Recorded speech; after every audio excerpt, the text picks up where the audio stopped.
The crystal moon of Vethra hung in the darkness of space like a giant jewel, its surface carved with ancient halls and amphitheaters that had hosted the most powerful beings in the known universe for over 10,000 years.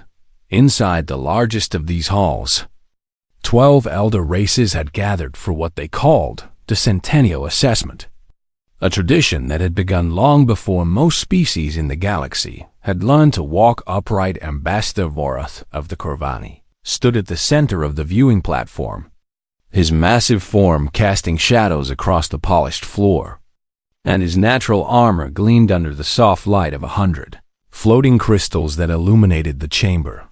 The Corvani were legendary throughout the cosmos, their bodies covered in a shell harder than any metal known to science, and their claws capable of tearing through starship hulls as easily as paper.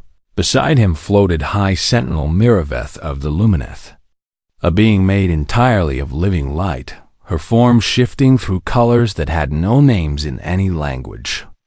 And her people had learned to weaponize the very radiation of stars, burning their enemies from existence with the thought that Fazari delegations sat in their hovering chairs, their enlarged skulls pulsing with psychic energy that could be felt even by those with no mental abilities.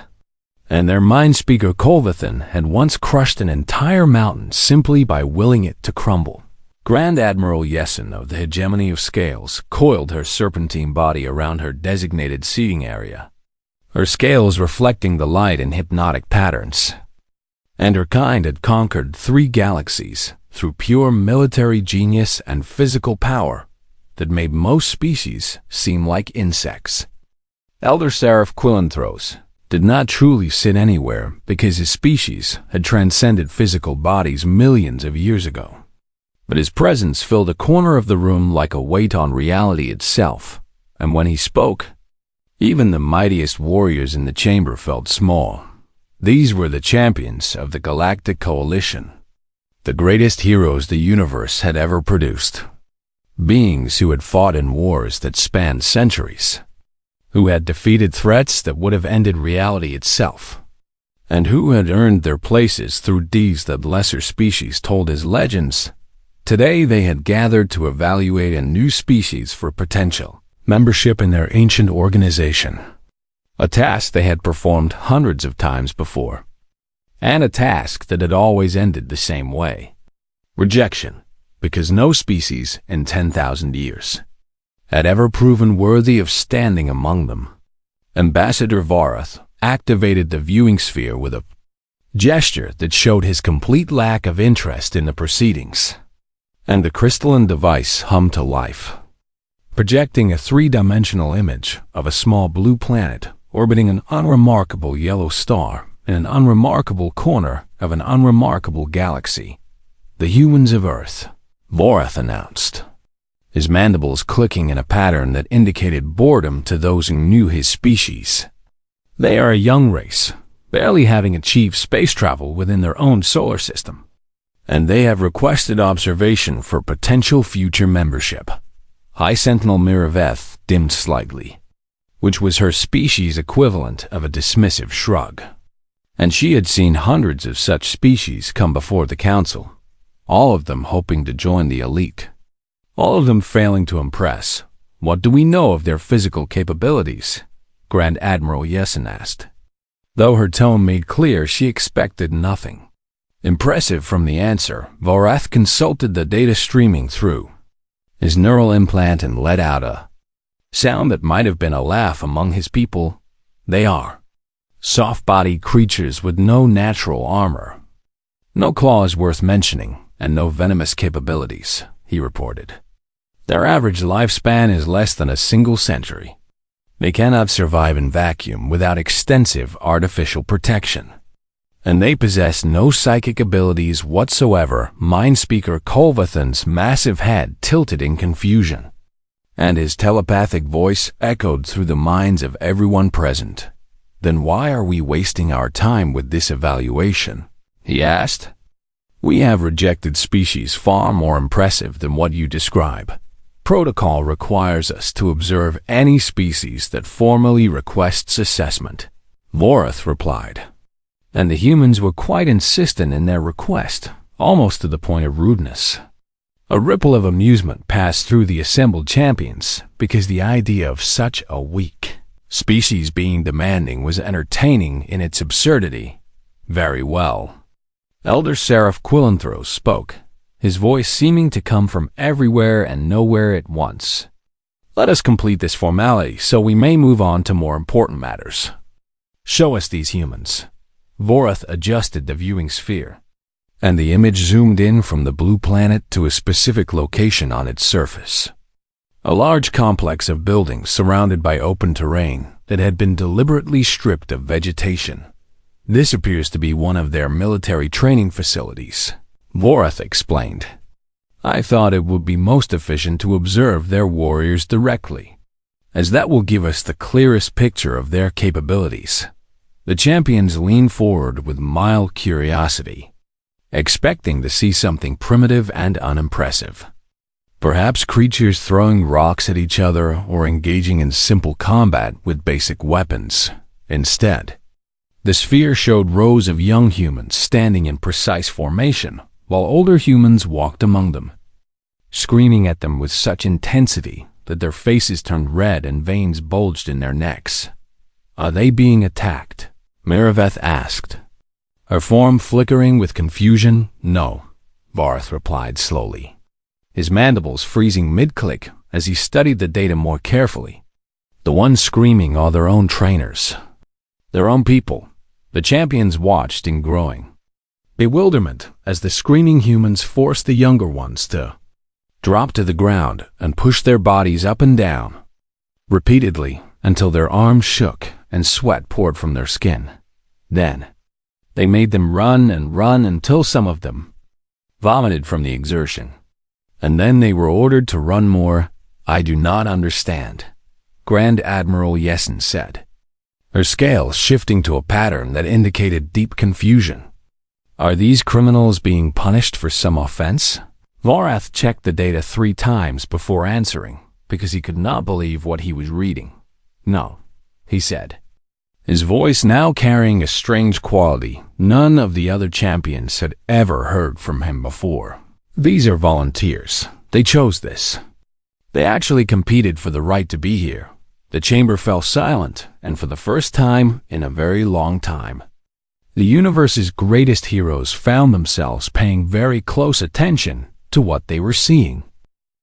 The viewing sphere continued to project images from the human training facility, and the champions of the Galactic Coalition found themselves unable to look away from what they were witnessing. Ambassador Vorath manipulated the controls to show different areas of the compound, and each new scene seemed more disturbing than the last in one section.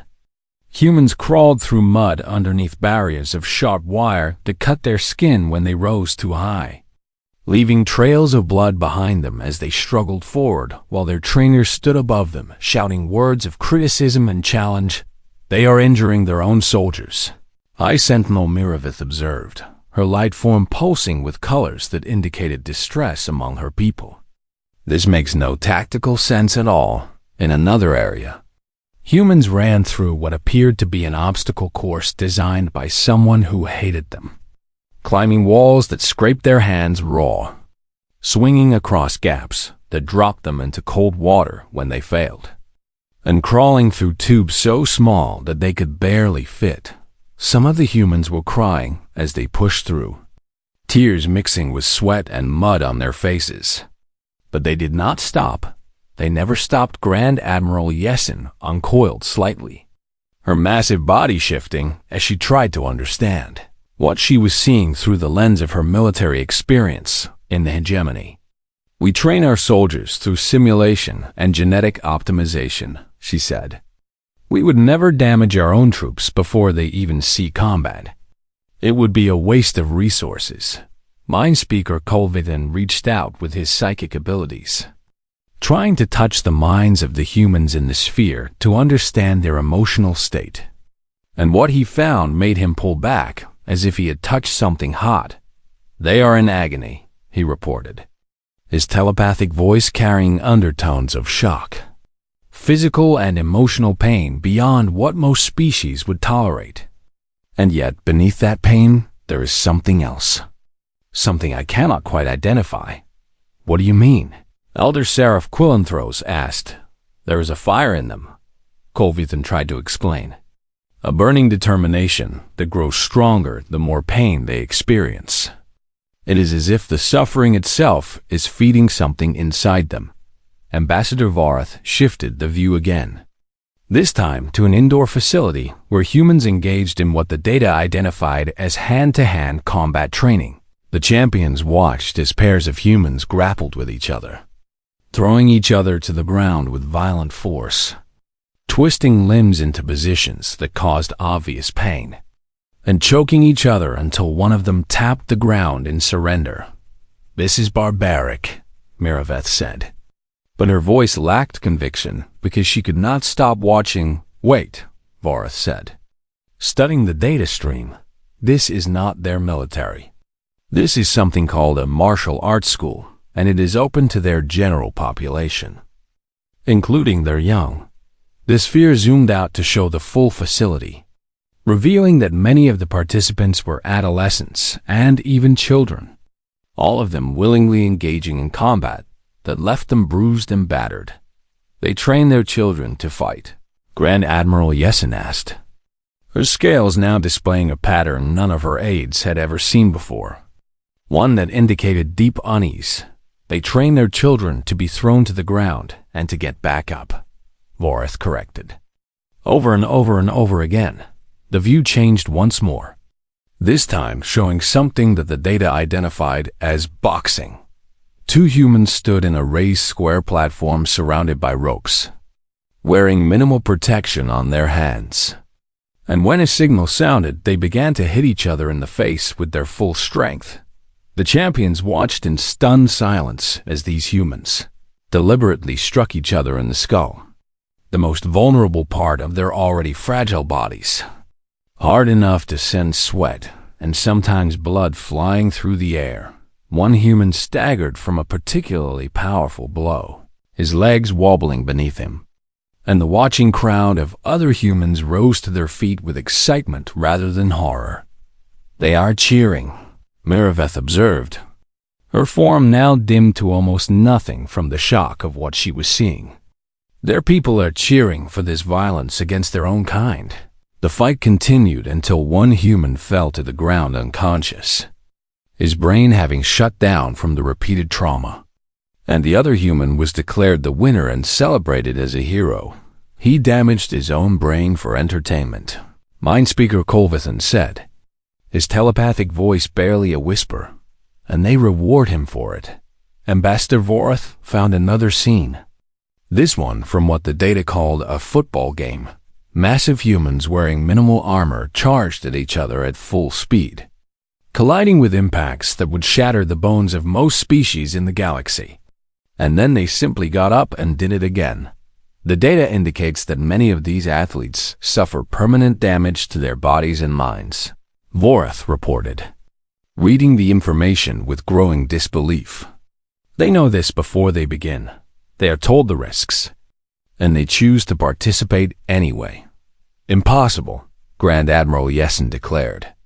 No rational species would accept such terms, and yet they have waiting lists, Varth replied. Thousands upon thousands of young humans competing for the chance to destroy their bodies in this way. The sphere showed images of these athletes in their later years, some of them barely able to walk, some of them unable to remember their own names due to the accumulated damage. And yet, when interviewed, they spoke of their playing days with pride and joy. Elder Seraph Quillanthros had remained silent for some time, but now his presence seemed to grow heavier in the room. Show us more, he commanded. Show us what else these humans do to themselves. Varth hesitated for only a moment before complying, and the viewing sphere began cycling through a seemingly endless parade of human self-destruction. Humans climbing frozen mountains despite knowing that many who attempted such climbs died from the cold or fell to their deaths. Humans diving to crushing depths in their oceans with nothing but their breath. pushing their lungs to the point of rupture.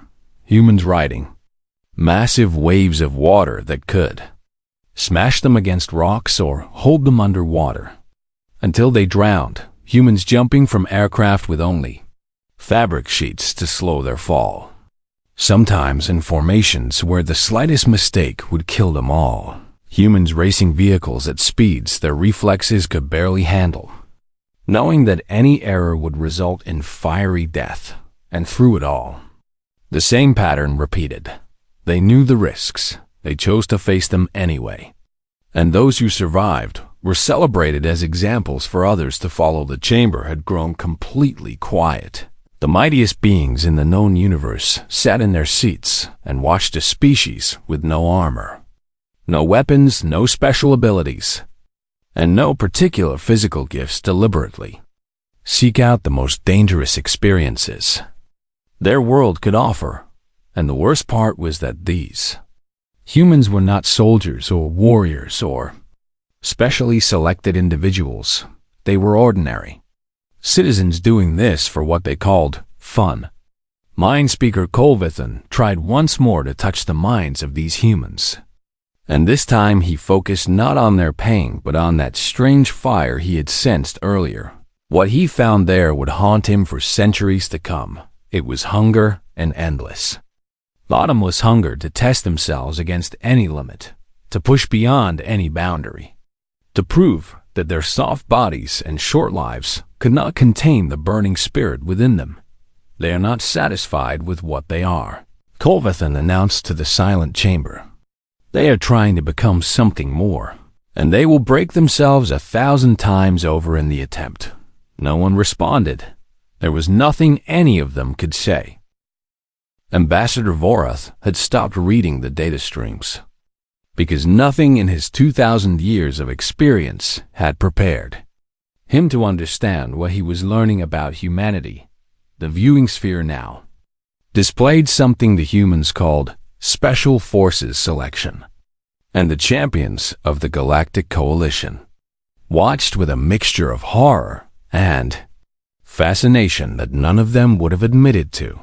Feeling young humans, already considered among the strongest of their species, were being subjected to trials that seemed designed specifically to break them. They carried loads on their backs that weighed more than half their own body weight across terrain that would challenge even the hardy. Kolvani! And they did this for hours without rest while their trainers watched for any sign of weakness. The weight is causing damage to their skeletal structure, Vorath observed, his voice carrying a flatness that indicated deep shock. Their spines are compressing, their joints are grinding. And yet they continue. Some of the humans collapsed under the strain, their bodies simply refusing to take another step. And they were immediately removed from the program, but others kept going. Their faces showed nothing but determination, a blank refusal to acknowledge what their bodies were telling them. And they marched forward into the darkness as if pain were simply another obstacle to be ignored. The sphere shifted to show a different phase of training where humans were deprived of sleep for days at a time while being forced to complete complex tasks and physical challenges. Sleep deprivation causes severe cognitive impairment, Mind Speaker Colvithan noted. Among my people, it would lead to psychic collapse within hours. How are they functioning?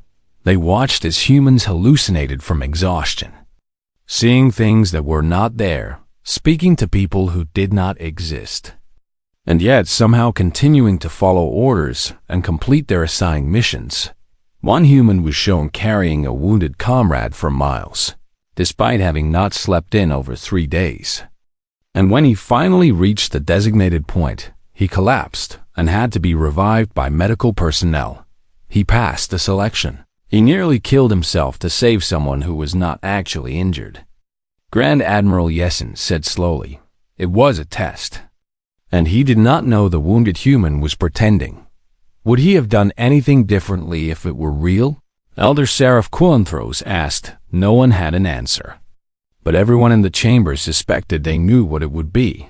The sphere now showed something called water confidence training, and high sentinel. Mirabeth leaned forward despite herself, her form brightening with morbid curiosity. Humans were bound hand and foot and thrown into deep water. They were expected to survive, not through rescue or assistance, but through their own skill and determination, finding ways to reach the surface and breathe, despite being unable to use their limbs in the normal way. Some panicked and had to be pulled from the water before they drowned, and these were removed from a program, but others found a strange calm in the chaos of nearly drowning, their minds becoming clearer as death approached, and they figured out techniques to survive that should have been impossible for creatures with no aquatic adaptations. They are teaching them to think while dying, Mirabeth whispered. To remain rational when every instinct screams for them to panic. Not teaching, Colvithan corrected. Selecting. They are finding the ones who already possess this ability, and separating them from those who do not. The sphere shifted again to show humans being subjected to extreme cold, stripped of protective clothing and left in frozen environments until their body temperatures dropped to dangerous levels. Medical personnel stood nearby to prevent actual death, but the humans were pushed to the very edge of what their species could survive. Some of them stopped shivering, which the data indicated was a sign that their bodies were beginning to shut down. And still, they were not immediately rescued. They had to ask for help. They had to admit defeat, and many of them chose to risk death rather than speak those words. Pride should not override survival instinct, Ambassador Vorath said, but his voice held something that might have been admiration. It is not pride, Colvithan replied, his telepathic voice troubled. I have touched their minds, and what drives them is something far more complex. They believe that surrendering here means they will surrender when it matters, when lives depend on them. So they treat every test as if it were the real thing. That level of commitment is usually only seen in hive species defending their queens, Grand Admiral Yessen observed. But these humans are individuals. They have no biological imperative driving them to self-sacrifice. They created one, Elder Seraph Quillenthrow said, and something in his ancient voice suggested he was beginning to understand something the others had not yet grasped. The viewing sphere moved to a new scene, this one showing humans training to become what they called firefighters. These were not military personnel. They were civilians who had chosen as their profession to run into burning buildings while everyone else ran out. The champions watched as trainee firefighters entered structures that had been deliberately set ablaze, temperatures inside rising high enough to cook flesh, and they navigated through smoke so thick that they could not see their own hands in front of their faces. Their protective equipment helps, but it is not sufficient for the conditions they face, Vorath reported. The data shows that firefighters regularly suffer burns, smoke inhalation, and long-term health damage from their work. And they are not conscripted, Yessen asked. They volunteer for this. They compete for this, Vorath corrected. There are more applicants than positions available. The sphere showed a training exercise where firefighters practice rescuing unconscious victims from burning rooms. And the champions noticed something strange. The trainers were making it harder than necessary. They were adding obstacles, reducing visibility, increasing heat, all to push the trainees beyond what they would likely face in actual emergencies. Why would you train for conditions worse than reality? Mirabeth asked, so that reality feels easy by comparison. Colvithan answered, and his telepathic voice carried a new tone, something that might have been respect. They are overbuilding themselves, creating capabilities far beyond what should be necessary, just in case. The sphere shifted one final time to show something that made every being in the chamber question their understanding of rationality. Humans were training to leave their own planet, not through safe and measured steps, but through methods that seemed almost suicidal in their intensity. They were spun in machines until the blood was forced from their brains and they lost consciousness. then revived and spun again to build tolerance. They were placed in chambers where the air was slowly removed, learning to recognize the symptoms of oxygen deprivation, so they could respond before it killed them. They were dropped from heights in machines that simulated the violent forces of rocket launches and atmospheric re-entry, forces that could easily kill them if anything went wrong. They have not yet developed faster than light travel, Ambassador Vorath said, his voice barely above a whisper. They can barely reach their own moon, and yet they train as if they were preparing to challenge the cosmos itself. They are, Elder Seraph Quillanthros replied. Whether they know it or not, they are preparing for a future they cannot even imagine, breaking themselves today so that tomorrow they will be ready for anything. The chamber fell silent once more as the champions contemplated what they were seeing. These humans had no natural advantages, no evolutionary gifts, no technological superiority. They had only will, and they had learned to sharpen that will against the grinding stone of their own suffering until it could cut through anything the universe might throw at them. Mindspeaker Colvathan reached out one more time to touch the collective consciousness of these training humans, and what he felt there made him withdraw his presence entirely from the viewing sphere. I cannot observe them further, he announced. Their minds are too intense, too focused, too hungry. It is like staring into a star, for a being who could crush mountains with his thoughts. It was perhaps the most frightening admission he had ever made. Elder Seraph Quillanthros had existed for so long that he had witnessed the birth and death of stars, had seen empires rise from nothing and crumble to dust, had watched species evolve from simple creatures into gods and then fade into memory. Nothing in all those eons had prepared him for what he was now trying to understand about humanity. Show us their reasoning, he commanded, his presence filling the chamber with a weight that made even the other champions feel small. Show us why they do these things to themselves. Ambassador Vorath adjusted the viewing sphere, and instead of training facilities, it now displayed something called a philosophy lecture, where an older human stood before rows of younger ones and spoke about the nature of suffering. Pain is not your enemy, the human said, and his voice carried the certainty of someone who had learned this truth through personal experience. Pain is information. It tells you where your limits are, and once you know where your limits are, you can begin to push beyond them. The sphere showed another scene, this one of a human athletic coach, speaking to young runners who sat exhausted on a field after a grueling training session. Your body will tell you to stop long before you actually need to, the coach explained. It builds in a safety margin, a reserve that it does not want you to touch. Your job is to teach your body that you are in charge. Nodded. Mindspeaker Colvathan stirred uneasily at these words because among the Thazari, the mind and body were considered one unified whole. The idea of the mind overriding the body's signals was almost unthinkable. The viewing sphere cycled through more examples of human philosophy regarding pain and hardship. A military instructor shouting at recruits that pain is weakness, leaving the body while they struggled through exercises that would have killed most species. A sports commentator praising an injured athlete who continued to compete, despite a clearly broken bone, calling it heart and determination. A religious leader teaching that suffering was necessary for spiritual growth, that comfort bred weakness while hardship bred strength. Parent teaching a child who had fallen and scraped their knee to walk it off rather than cry, to turn pain into motivation rather than an excuse to stop.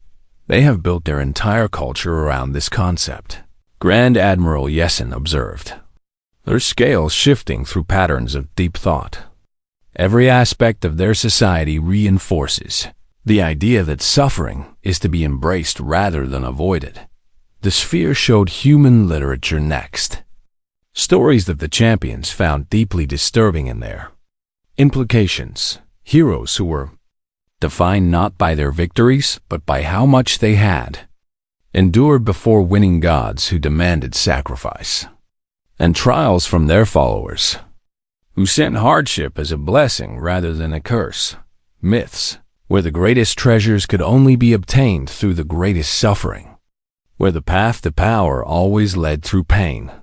Their stories teach their young that the measure of a being is not what they achieve, but what they survive, Mariveth said, her form flickering through colors of confusion and growing unease. Not just survive, Culvathan corrected. What they overcome? There is a difference. The sphere displayed something called a motivational speech, where a human who had lost both legs stood before thousands of other humans and spoke about his experience. He did not speak of tragedy or loss. He spoke of opportunity. When I lost my legs, I lost everything I thought I was, the human said. And then I discovered that what I thought I was had been holding me back. I am more now than I ever was before. Not despite my loss, but because of it. The crowd of humans responded with wild applause, their faces showing not pity but admiration. And many of them were crying in a way that seemed to indicate positive emotion rather than sadness. He lost essential parts of his body and considers it a gift, Ambassador Varth said, his mandibles frozen in an expression his species used to indicate complete incomprehension. The sphere shifted to show another human recording, this one featuring a military general speaking to an audience of young officers.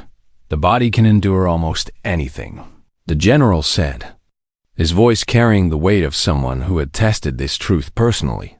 A human body can survive starvation, torture, extreme temperatures, injuries that would seem fatal. It is incredibly resilient when it needs to be. The general paused and looked directly at his audience with eyes that had seen things none of them could imagine. The mind is different. The mind will quit long before the body does. It will tell you lies about what you can and cannot endure. It will beg you to stop when stopping would mean death. So we do not train bodies here. We train minds. We teach soldiers that strength is not something you have, but something you choose, every single moment. No matter what is happening to you, Elder Seraph Quillanthros made a sound that none of the other champions had ever heard from him before. Something that might have been wonder mixed with fear. They have discovered something that we never did, he said slowly. We became strong through evolution, through technology, through gifts granted by the universe itself. But they have found a way to become strong through pure choice. That cannot be possible, Grand Admiral Yessen argued. Though her voice lacked conviction, strength must have a source. It cannot simply be willed into existence. And yet, Quillanthros replied, gesturing toward the viewing sphere. What else would you call what we have been watching? The sphere showed one more scene. Perhaps the most important of all, human child, no more than 10 years old by their species counting, was learning to ride a two-wheeled vehicle. A skill that required balance their bodies were not naturally designed to maintain. The child fell and fell again and again. Each fall brought pain, scrapes and bruises that the child clearly felt, and tears that rolled down their face as they looked up at the adult human teaching them.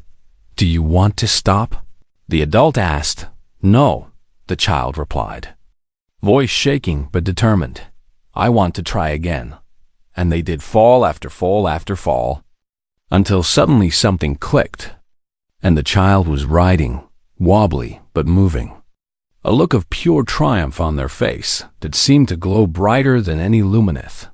This is how they are all made, Culvathan realized, his telepathic voice carrying something that sounded almost like horror. From their earliest days, they are taught to fall and rise, to fail and try again, to transform pain into progress. We are not watching exceptional individuals. We are watching the product of a culture that has made exceptional the baseline.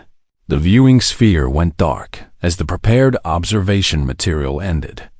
But the champions did not notice. because they were too lost in their own thoughts. Ambassador Varha's armor, which had never cracked in battle against the most fearsome enemies in the galaxy, now showed small stress fractures from unconscious tension. High Sentinel Miraveth had dimmed to nearly nothing, a light form processing something that fundamentally challenged her species' understanding of strength.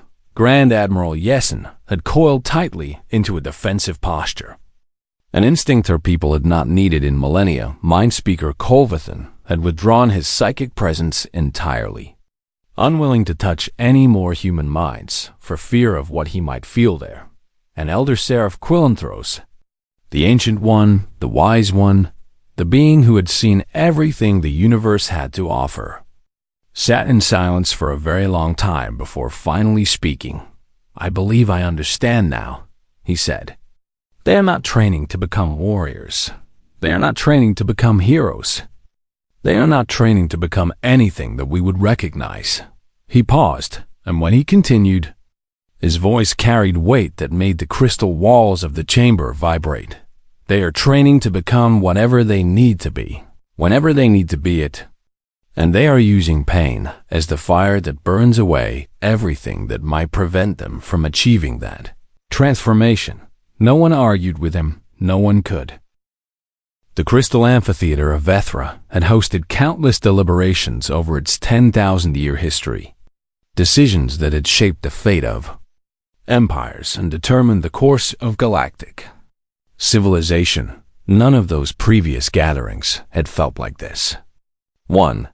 The champions of the Galactic Coalition sat in uncomfortable silence, each processing what they had witnessed in their own way, and none of them seemed eager to speak first. Finally, Ambassador Vorath rose from his position, his massive armored form somehow seeming smaller than it had at the beginning of the session. "It falls to me to begin the voting process," he said, his voice carrying none of the confident boredom it had held hours earlier. "The question before us is whether humanity should be granted provisional membership in the Coalition of Champions." He paused, his compound eyes sweeping across the assembled champions, and what he saw there confirmed what he had already suspected. The Kovani vote to deny membership, he announced. A murmur of surprise rippled through the chamber, because denial usually came with expressions of contempt or dismissal. But Vorath's voice held neither. "I must explain my reasoning," he continued, "because it is not what you might expect." He turned to face the darkened viewing sphere, as if he could still see the images of human training that had so disturbed him. "For 2,000,000 years, the Kovani have believed ourselves to be the pinnacle of physical durability in the known universe. Our shells can withstand weapons that would vaporize lesser species. Our claws can rend any material. Our bodies can function in environments that would kill almost anything else that lives." His mandibles clicked in a pattern that indicated deep discomfort. "And yet, in all that time, we have never once chosen to hurt ourselves. We evolved our strength through natural selection, through competition with predators and prey, through the slow grinding of generations against the universe's challenges." He turned back to face his fellow champions. "These humans have found a shortcut. They have discovered that they can compress millions of years of evolution into a single lifetime simply by refusing to accept their own limitations. And that terrifies me in ways I do not fully understand." High Sentinel Miraveth rose next, her form still dimmer than usual. "The Lumineth also vote to deny," she said. "We have spent 10,000 years mastering the light of stars, learning to channel energies that can reshape reality itself. And we believe that this mastery made us supreme among warriors." Her form flickered through colors that had no names. "But watching these humans train, I realize something that shakes the foundation of everything my people believe. We became powerful because the universe gave us the ability to manipulate light. We did not earn it. We were simply born with it." She gestured toward where the viewing sphere had shown human training. "They have nothing. No natural gifts, no cosmic advantages, no inherent abilities that set them apart. And they have decided that this does not matter. They have decided that they will become powerful anyway, through nothing but their own refusal to accept weakness. Grand Admiral Yesen uncoiled slightly, her scales displaying patterns of deep thought. The hegemony of scales votes to deny as well, she announced. I have commanded fleets that conquered 3 galaxies. I have studied military strategy for longer than most species have existed, and I have never encountered anything like what we have observed today.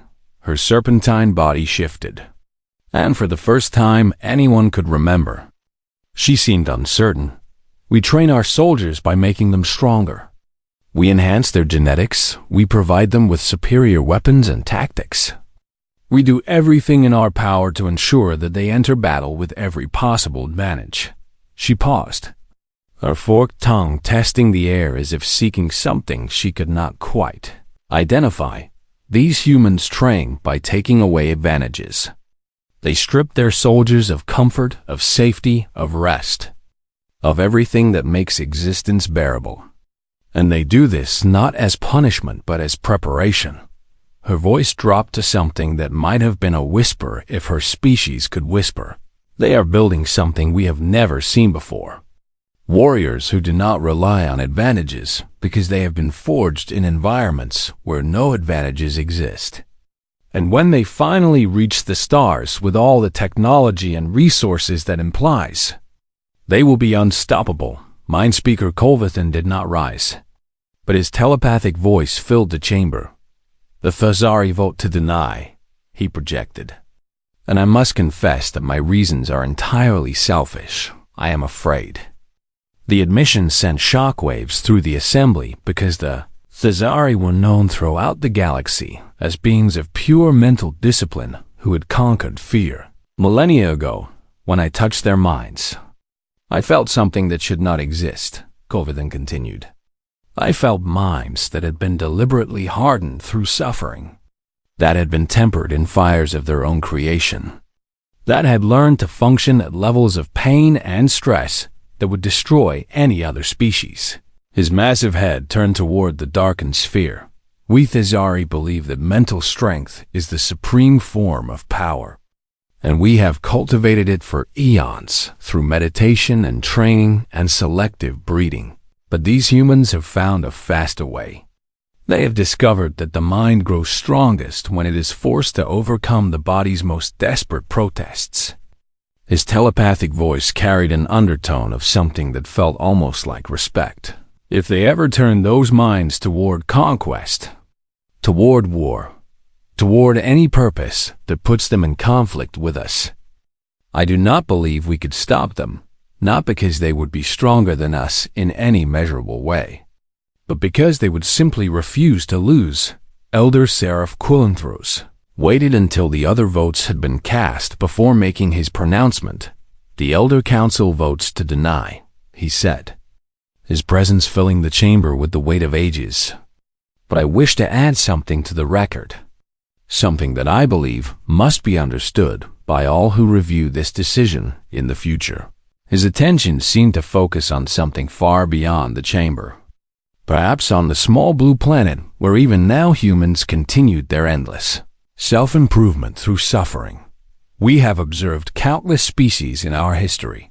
We have watched civilizations rise and fall. We have seen empires that span galaxies and individuals who could reshape reality with a thought. And we have always found ourselves superior to all of them. He paused, and when he spoke again, his voice carried something that might have been humility. Today, for the first time, I have seen something that makes me question that superiority. Not because humans are stronger than us, not because they are smarter or more advanced or more powerful in any way that can be measured, but because they possess something that we do not. They possess the ability to look at their own limitations and say no, to face the harsh truth of their own weakness and transform it into fuel for growth, to take the very pain that should defeat them and make it the foundation of their strength. His presence seemed to grow even heavier, pressing down on every being in the chamber. We became what we are because the universe allowed it. They are becoming what they will be because they refuse to accept anything less. And I believe that in the end, their path leads somewhere ours cannot follow. He turned his attention to the assembled champions. I do not deny them membership because they are unworthy. I deny them membership because we are not ready for what they will become. Perhaps we will never be ready. The chamber fell silent as the weight of his words settled over everyone present. Ambassador Vorath cleared his throat, his mandibles clicking nervously. Then let the record show that on this day, the Galactic Coalition of Champions unanimously denied membership to humanity. Not for their weakness, but for what their weakness has taught them to become. He hesitated, then added something that had never before been included in a denial record. And let future generations note our recommendation that this species be observed closely, not as a threat to be contained, but as something far more significant. Perhaps as the answer to a question we did not know we were asking. The champions began to file out of the chamber, each lost in their own thoughts. But Elder Seraph Quillanthros remained behind for a moment. He focused his ancient awareness on that distant blue planet, on the training grounds and sports fields and everyday struggles, where humans continued to forge themselves into something new even now. At this very moment, a young human somewhere was falling and getting back up. Soldier was pushing through pain that would have broken anyone else. A child was learning that failure was not an ending but a beginning. An athlete was destroying their body in pursuit of a goal they might never reach, and all of them, every single one, was carrying forward a tradition that had begun when the first human ancestor had refused to accept the limitations nature had imposed upon them. Quillanthros had seen the birth of stars and the death of galaxies, had witnessed wonders beyond counting and horrors beyond description, had existed for so long that most of his memories had faded into a vague sense of having been, but he knew he would never forget what he had learned today. He would never forget the day the universe's greatest heroes went silent watching humans train, because on that day, he had glimpsed the future, and it belonged to the beings who had learned to love the fire, because they knew it would make them unburnable.